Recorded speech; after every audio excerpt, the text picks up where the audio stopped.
మనము హైదరాబాద్ ని దుబాయ్ చేయాలంటున్నారు, హైదరాబాద్ ని అక్కడికి చేయాలి అది చెప్తున్నారు.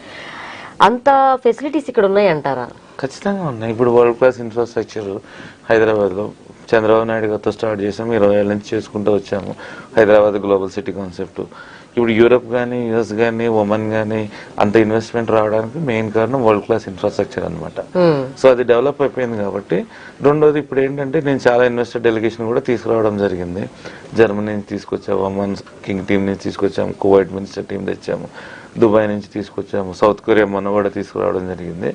సో వాళ్ళందరూ ఇక్కడికి ఇప్పుడు చైనాకి ఆల్టర్నేటివ్ గా ఇండియాని చూపించాలనేది కాన్సెప్ట్. సో ఇప్పుడు మొన్న కూడా సౌత్ కొరియన్స్ వియత్నాం లో అక్కడ చైనాలో ఉన్న పెట్టుబడులు వదిలేసి ఇండియాలో హైదరాబాద్ లో పెట్టమని చెప్పి మోటివేట్ చేయడం జరిగింది.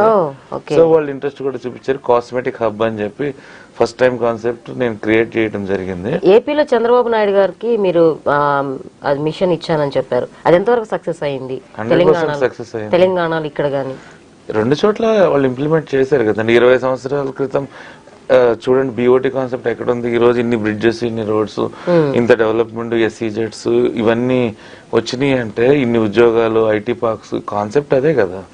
విజన్ 2020 అనేది ఆ 20 ఏళ్ల క్రితం ఇచ్చిన విజన్ ని మనం రీచ్ అయ్యాం కదా. ఇన్ఫ్రాస్ట్రక్చర్ లేకుండా విజన్లు, మిషన్లు పనిచేయవు. ఫస్ట్ మీకు కావాల్సిన బేసిక్ ఇన్ఫ్రాస్ట్రక్చర్. ఈ రోజు మెట్రో వచ్చింది, ఫ్లైఓవర్స్ వచ్చినాయి.